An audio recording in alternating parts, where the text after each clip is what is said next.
반갑습니다. 다들 또 이번 한 주도 잘 지내셨는지요? 날씨가 갑자기 조금 추워졌습니다. 그래도 건강 조심하시고 또 하루하루 은혜로 살았으면 좋겠습니다.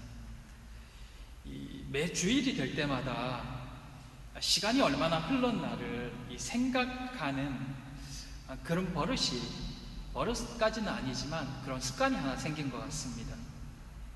그만큼 매주 시간이 빨리 지나가는구나 그 생각이 드는 것 같습니다. 이제 여름이 다 지나갔습니다. 풍성한 수확의 계절인 가을이 눈앞에 와 있습니다. 이 가을에는 또 우리에게 어떤 수확의 감사가 있을까요? 이제 한 달 뒤면 추석이자 감사주일이 다가옵니다. 이번 추수감사주일에는 이전에 말씀드렸듯이 각 가정에 또 개인의 감사를 올려드리는 시간을 가졌으면 합니다.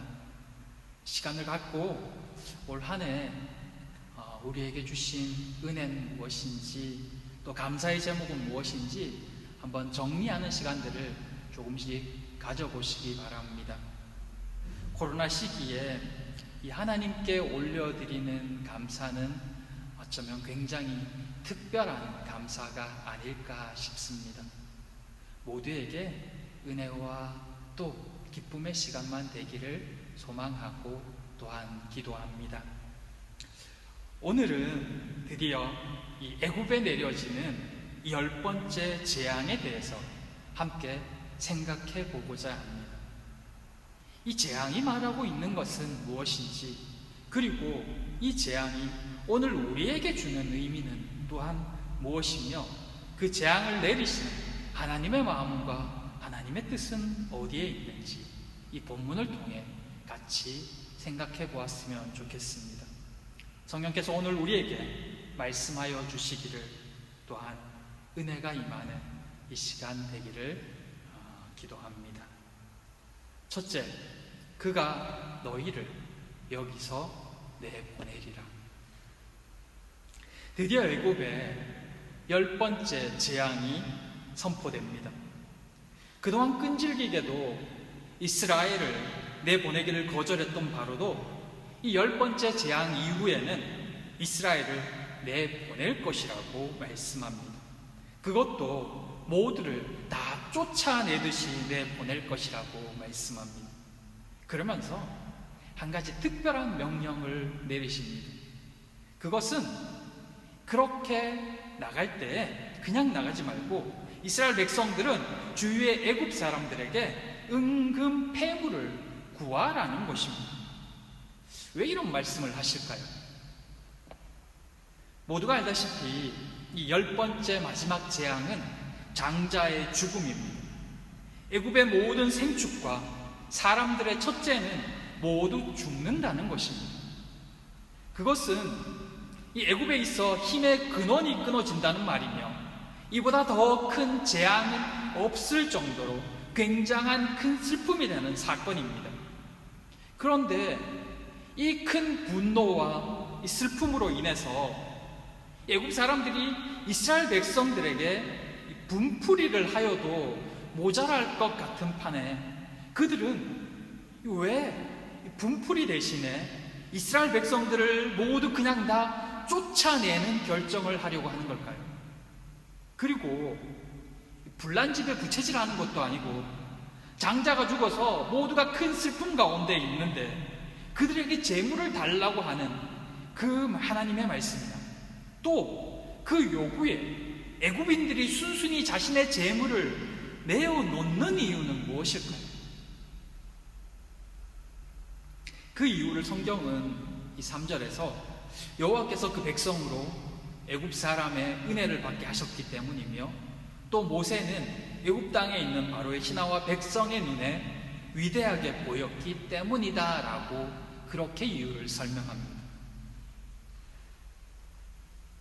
장자가 죽었는데 은혜를 입는다는 것은 무엇이며, 또 모세를 위대하게 보이게 하셨다라는 그 말씀은 또 무슨 이유일까요? 그것은 분노와 슬픔보다 사실은 두려움이 더 컸기 때문에 이런 일들이 일어난다는 것입니다. 장자를 칠 것이라는 이 재앙의 예고는 이미 내려져 있었습니다. 그런데 그들이 그 경고를 무시했던 것입니다. 지금 그들이 경험했듯이 모세의 경고는 한 번도 비켜나간 적이 없었습니다. 그럼에도 그들은 그 경고를 끊임없이 무시합니다. 장자의 죽음이라는 경고 역시 마찬가지입니다. 역시나 모세가 경고한 대로 다 이루어졌습니다. 그런데 더 무서운 게 있는데 그게 뭐냐면 그 경고를 듣지 않았을 때 그 경고가 그대로 다 임했을 뿐만 아니라 그것이 그것으로 끝나는 것이 아니라 그 다음 재앙이 또 따라온다는 것입니다. 10가지 재앙이 항상 그런 모습이었습니다.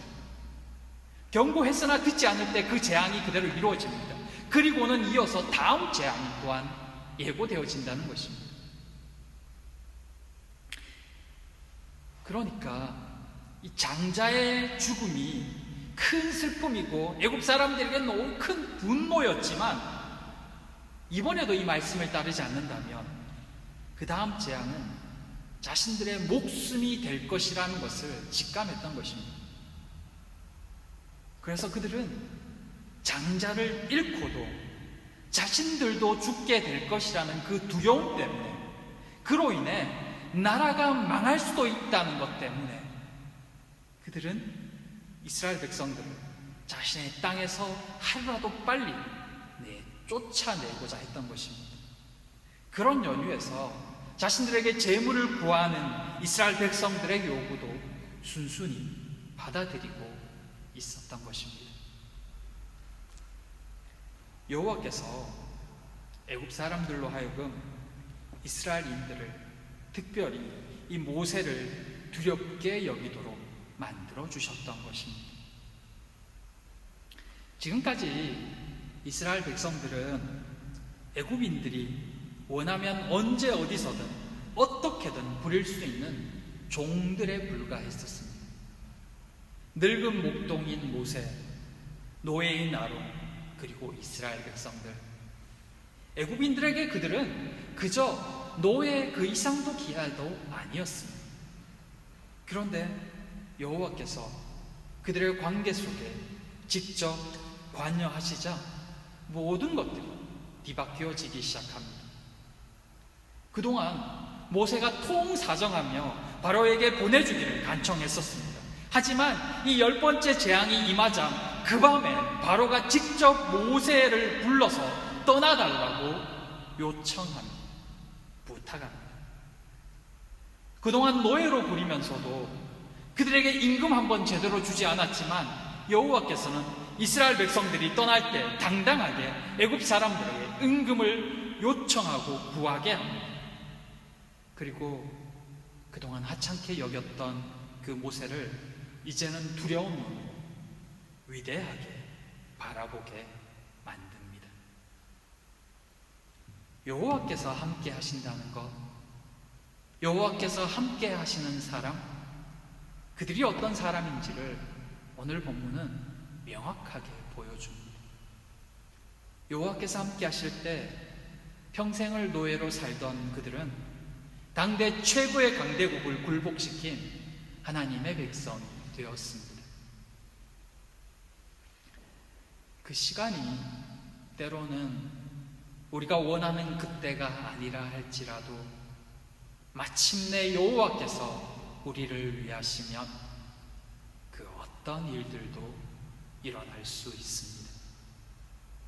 여호와께서 은혜를 베푸실 때면 모든 것이 바뀌고 모든 것이 새로워집니다. 여호와께서 그 백성으로 애굽 사람의 은혜를 받게 하셨고 또 그 사람 모세는 애굽 땅에 있는 바로의 신하와 백성의 눈에 아주 위대하게 보였더라. 처음에는 보잘것없게 하찮게 하였으나 점점 더 크게 보이고 위대하게 해주셨습니다. 그것이 하나님이 함께하는 사람, 하나님이 함께 하시는 일의 결과입니다. 믿는 사람, 믿는 사람들의 모임, 그들에게 그곳에 일어나는 일이기도 합니다. 진심으로 하나님을 믿으며 또 믿는 사람답게 살 때 이런 일들이 우리의 삶 속에서도 일어나게 되는 것입니다. 사랑하는 성도 여러분, 우리의 삶에 또 우리 교회에 지금까지 어떤 일들이 일어났습니까? 어떤 일들이 또한 일어날 거라 기대하십니까? 그것이 그 일들이 우리가 하나님의 사람인지, 우리 교회가 지금 하나님을 바라보고 잘 자라고 있는지를 보여주게 될 것입니다. 하나님의 살아계심이 우리와 함께하고 계심이 하루하루 우리의 삶을 통해, 우리 교회를 통해 드러나게 되기를 소망합니다. 그런 일들을 또한 모두가 볼 수 있게 되기를 진심으로 기도합니다. 하나님께서는 노예로 살면서 제대로 받지도 못했던 그 임금을 한꺼번에 받게 해주셨습니다. 그런데 그렇게 하나님께서 은혜로 주신 그 임금 폐물이 광야 시대에 크게 두 가지 일에 사용되었던 것을 우리는 알고 있습니다. 그 첫 번째는 광야 시내산 아래에서 금송아지를 만드는 일에 그 임금 폐물이 사용되어졌고, 또 다른 한 번은 성막을 만들 때 그 임금 폐물이 사용되어졌습니다. 하나님이 주신 그 은혜가 누군가에게는 금송아지라는 우상 숭배를 위한 용도로, 또 누군가에게는 성막을 만드는 거룩한 일에 사용되도록 하셨다는 것입니다. 하나님의 은혜를 구하기 바랍니다. 하나님의 자녀가 그 필요를 구하는 것은 잘못된 것이 아닙니다. 그것은 우리에게 주신 특권입니다. 그런데 더 중요한 것은 그 주신 것을 잘 사용하는 것입니다. 주신 은혜가 아름다운 열매로 맺혀지도록 말입니다. 그것이 믿는 사람들의 모습이며 삶입니다. 사랑하는 모든 성도들의 삶에 이런 은혜와 행함이 있기를 소망합니다. 그 삶에 하나님의 선하신 손길이 언제나 함께 하시는 모습을 볼 수 있게 되기를 기도합니다. 둘째, 내가 애굽 가운데로 들어가리니. 모세는 여호와의 말씀을 가지고 바로 앞에 섰습니다. 그는 바로에게 10번째 재앙을 선포합니다. 그런데 그 재앙의 선포가, 그 재앙의 모습이 이전과는 좀 달랐습니다. 이전에는 재앙을 선포할 때 늘 모세와 아론을 통해서 재앙을 선포하도록 하셨습니다. 그런데 이번에는 여호와께서 직접 애굽 가운데로 들어가신다고 말씀하고 계십니다. 그 재앙은 애굽의 모든 처음 난 것은 다 죽는다는 것입니다. 정말 끔찍한 재앙이 아닐 수 없습니다. 그런데 그 재앙이 이스라엘에게는 임하지 않도록 하겠다고 말씀합니다. 이 재앙이 여호와께로 말미암은 재앙임을 분명히 보여주시겠다라는 그런 말씀이셨습니다. 이 모든 말씀을 전한 후에 모세는 본문에 보면 심히 노하여서 바로에게서 나오고 있는 모습을 볼 수가 있습니다. 그런데 이것은 단순히 화를 냈다는 표현이 아닙니다. 모세가 바로 앞에서 화를 내었다는 것은 그만큼 이 재앙이 심각함을 알리기 위해 바로에게 강력히 전했다라는 것을 알게 합니다. 왜냐하면 지금 이 재앙의 결과에는 많은 생명에 이 많은 생명이 달려있기 때문입니다. 그래서 정말 강력하게 이 재앙을 예고했음에도 불구하고 바로가 듣지 않았던 것입니다. 그것에 의분이 일어난 것입니다. 이토록 말씀을 듣지 않은 바로에게 분노가 일어났던 것입니다. 근데 이 모습을 보면 좀 많이 달라졌구나 하는 것도 깨닫게 됩니다. 처음에 여러분도 앞에 본문들을 함께 읽으면서 보아서 알겠지만, 모세가 처음에 바로 앞에 설 때는 이 두려움에 떨 만큼 소위 그 새가슴이었습니다. 그래서 심지어는 아론을 대언자로 세우게도 해주셨습니다. 그런데 이 재앙이 막바지에 이른 지금은 그 절대 권력자인 바로 앞에서 화를 내기까지 합니다. 더 이상 바로가 두렵지 않다는 것입니다.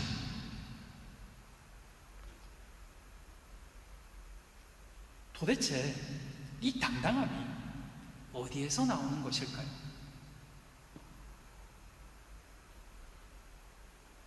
하나님 때문이었습니다. 하나님의 역사하심을 직접 경험했고 그 일에 사용되었기에 이제 바로가 두렵지 않은 것입니다. 그와 비교할 수 없을 만큼 크신 하나님을 경험했기 때문입니다. 하나님을 온전히 경험한다는 것, 그것이 모세의 모습 속에 아주 잘 드러나 있습니다. 모세는 이전에도 이미 하나님을 만났습니다. 하나님께서 소명을 주실 때 이미 그는 하나님을 경험했습니다. 그러나 그는 두려워 떨었습니다. 하지만 그 하나님의 하시는 일들을 직접 눈으로 보고 경험하고 그의 삶 속에서 역사하는 것을 깨닫게 되었을 때 그는 누구 앞에서도 당당해질 수 있었다는 것입니다. 하지만 이 하나님의 놀라우신 능력을 경험했음에도 믿음이 없으면, 하나님을 온전히 만나지 못하면 바로처럼 됩니다. 놀랍고 두려워하기는 하지만 그 순간이 지나면 또다시 완악해지고 어리석은 행동과 결정을 한다는 것입니다. 하나님의 능력이 함께 나타났고 함께 보았지만, 누구는 하나님을 통해서 하나님 때문에 당당해질 수 있었고, 누구는 더 완악해지고 더 강팍해지는 심령이 되는 것입니다. 바로를 보면서 가끔은 깜짝깜짝 놀랄 때가 있습니다.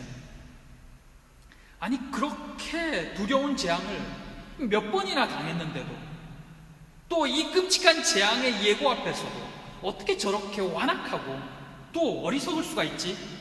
눈이 있고 생각이라는 게 있으면 어떻게 저런 결정을 내릴 수 있을까 하는 그 생각 때문입니다.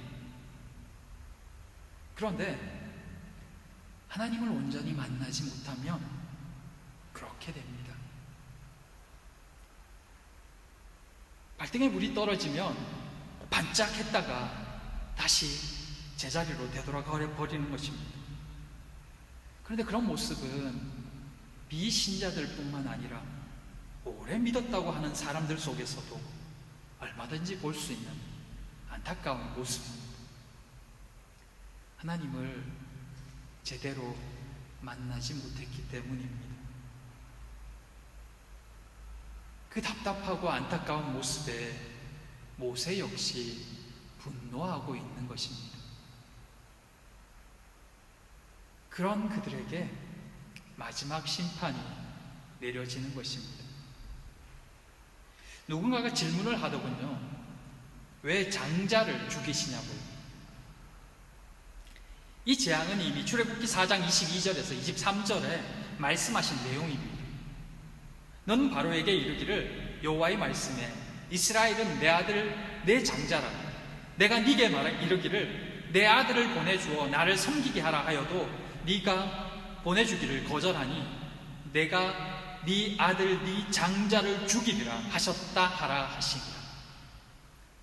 그들에게 이스라엘을 보내지 않으면 그들의 장자를 죽일 것이라고 이미 말씀하셨던 것입니다. 그렇다면 왜 죄를 지은 이 장본인인 애굽 사람들이 아니라 그 장자였을까요?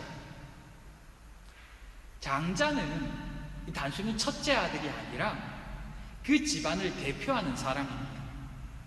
장자는 아버지를 잇는 계승자이며 이 기력의 시작과도 같습니다. 더구나 가부장 시대인 고대 사회에서 장자는 그 가정의 미래입니다. 그러기에 장자가 끊어진다는 것은 곧 그 가정의 미래가 끊어진다는 말과 같습니다. 따라서 장자의 죽음은 곧 멸망의 심판인 것입니다.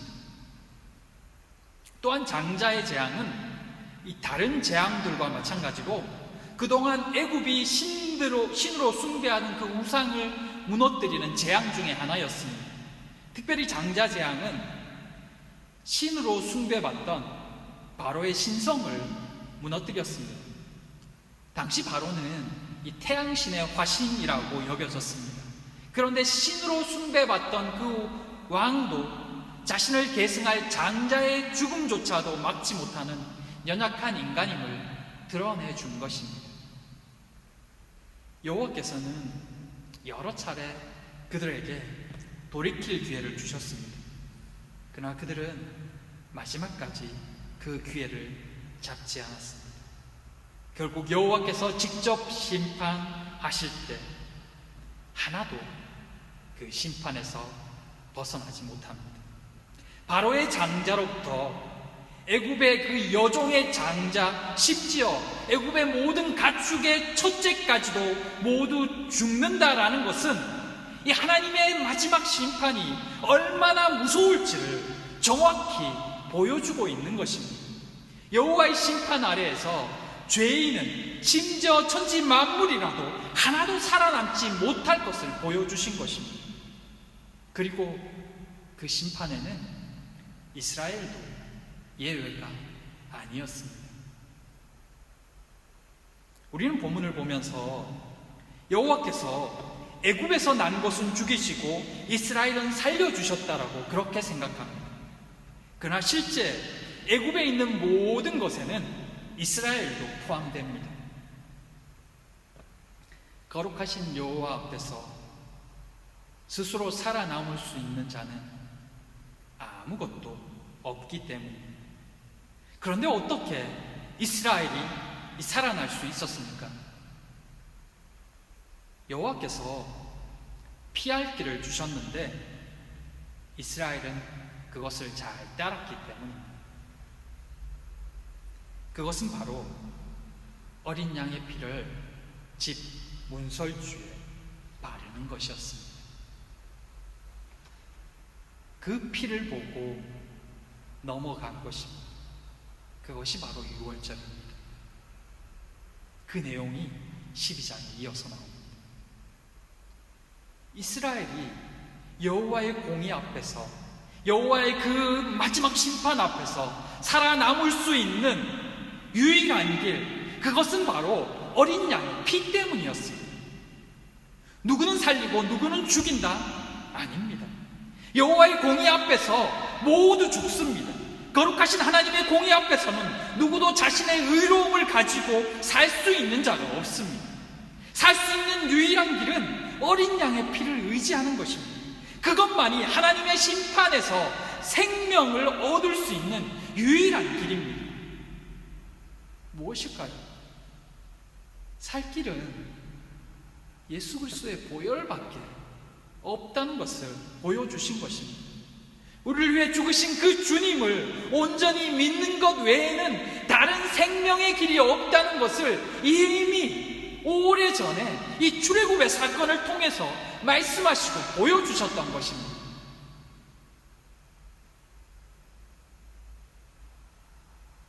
예수 그리스도의 피밖에는 우리가 살아날 길이 없습니다. 생명의 줄을 붙드는 것만이 하나님의 마지막 심판에서 살아날 수 있는 유일한 길입니다.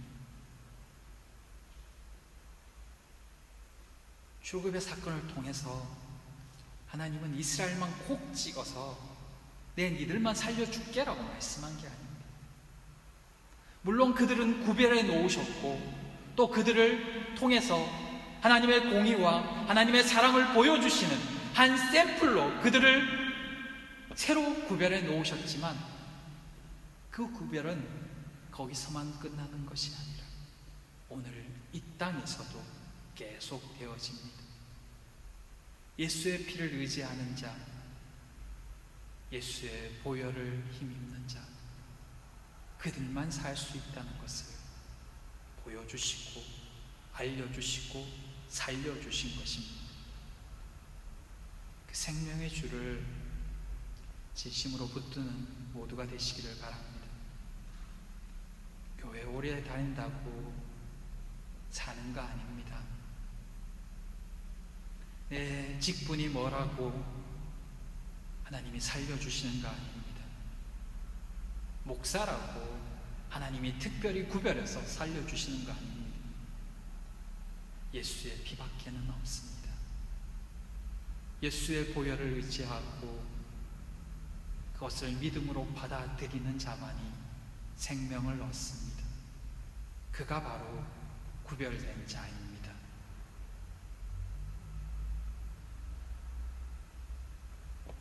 그 생명을 증언하고 증거하는 모든 증인이 되시기를 바랍니다.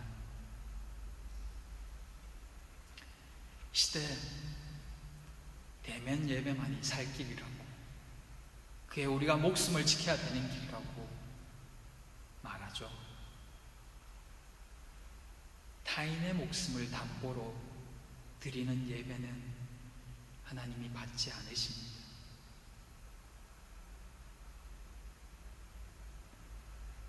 진심으로 세상이 복음을 받아들일 수 있도록, 이 참 생명을 얻을 수 있도록 하는 귀한 통로가 되시길 바랍니다.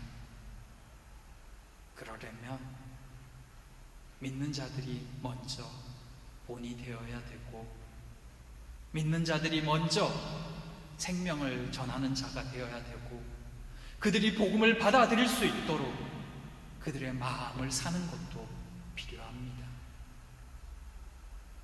왜냐하면 예수 그리스도의 보혈을 누구나 믿어야 살 수 있기 때문입니다.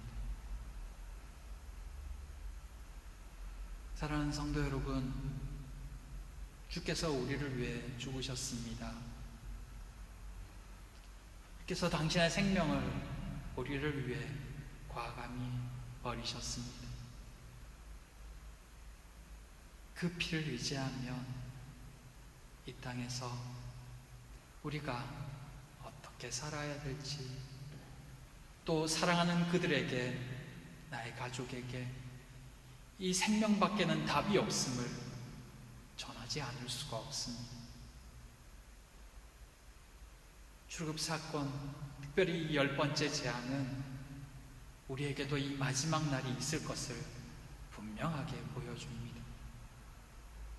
그때 우리가, 그날을 위해 우리가 무엇을 해야 될지, 그것을 다시 한번 깨닫게 해주는 이 말씀 앞에서 진심으로 우리의 생명을, 우리의 삶을 다시 한번 돌아볼 수 있게 되기를 바랍니다.